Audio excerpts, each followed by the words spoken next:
A grande descoberta que começa a se firmar no final do século XIX, e o grande economista aqui chama-se Alfred Marshall, o economista inglês da virada do século XIX para o século XX, plena segunda revolução industrial, a grande descoberta aqui foi que o capital físico é apenas uma das dimensões desse esforço de acumulação de recursos que aumenta o PIB per capita.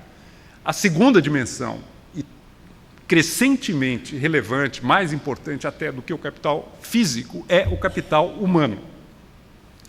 O que é esse conceito de capital? Muito rapidamente. O capital é aquela parte do produto social que uma dada nação, uma dada comunidade deixa de consumir no presente para transformar em meios de aumentar a sua produtividade no futuro. É uma escolha no tempo, é transferir recursos do presente para o futuro.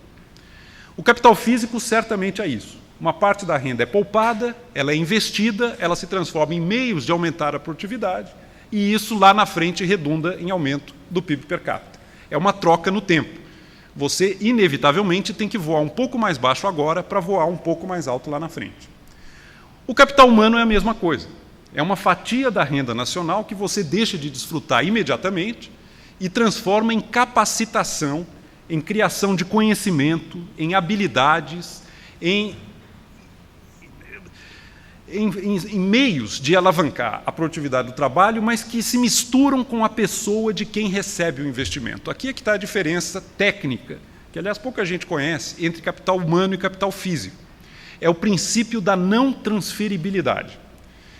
O capital físico é alguma coisa que tem uma existência separada do seu proprietário.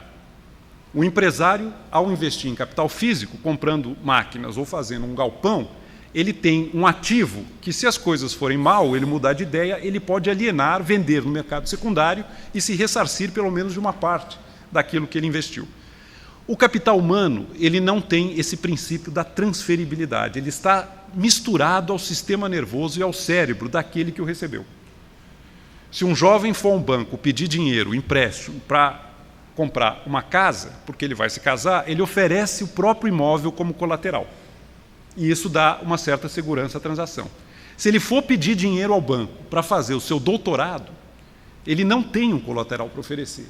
E se depois ele não pagar o empréstimo, o banco não pode ir lá e tirar dele o conhecimento e toda a capacitação que ele adquiriu ao ter feito aquele curso. Não existe mercado secundário, não é um ativo transferível. Isto complica enormemente o financiamento do capital humano. Um empresário, ele pode, por exemplo, optar entre investir em compra de máquinas ou investir no treinamento dos seus funcionários. Um programa de qualificação, um esforço sério de melhorar a produtividade dos funcionários. Se ele investir em máquinas, aquilo é propriedade dele.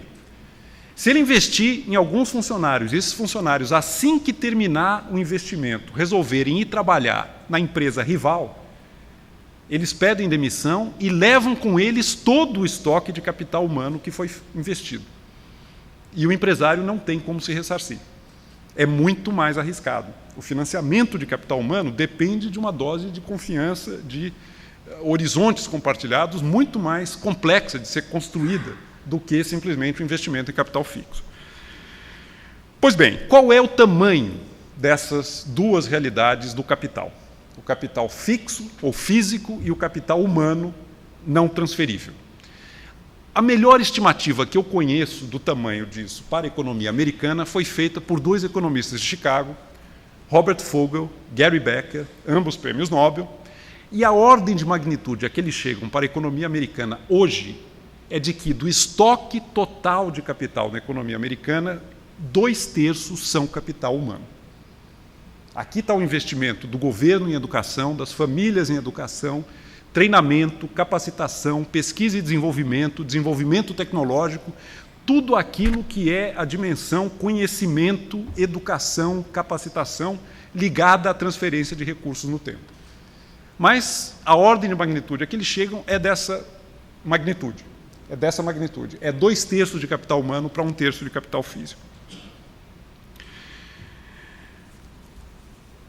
É incrível que até hoje, nós discutimos aqui no primeiro painel, ontem, logo de manhã, a questão do baixo investimento no Brasil. Queria fazer mais um ponto antes de passar para o meu segundo item do roteiro. É incrível que os economistas, na sua contabilidade, nas contas nacionais, até hoje, usem um conceito de século XIX, de investimento e de formação bruta de capital.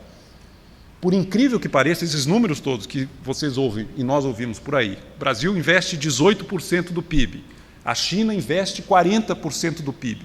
Nós estamos falando aqui apenas da parcela de capital fixo, máquinas, equipamentos, infraestrutura, construção civil. Nós não temos um número que dê a dimensão completa do esforço que uma sociedade está fazendo para melhorar o seu amanhã por meio da formação de capital fixo e capital humano. Nós temos um número, por exemplo, mas que é muito parcial também, do gasto público em educação.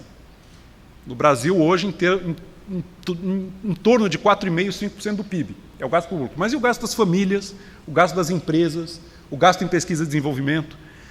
Vejam só, se uma família constrói uma casa, ou se uma empresa constrói um galpão, isso entra nas contas nacionais como investimento. E está correto, é parte do estoque de capital do país. No entanto, se essa família investe no doutorado do seu filho, ou essa empresa investe no treinamento dos seus funcionários, isso é contabilizado como consumo, como despesa corrente. É uma contabilidade da época de Ricardo e Marx, não é uma contabilidade do século XX, muito menos do século XXI. E são os números que nós usamos ainda.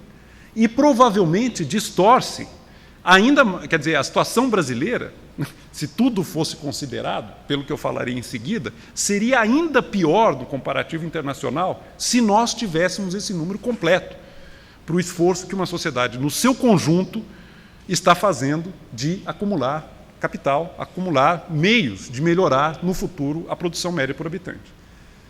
Já é baixa na foto e no filme do capital fixo, provavelmente ficaria ainda mais baixo e mais decepcionante se nós tivéssemos o conjunto desse quadro. Bom, e o Brasil, né? Primeira observação, universalização do acesso ao ensino fundamental.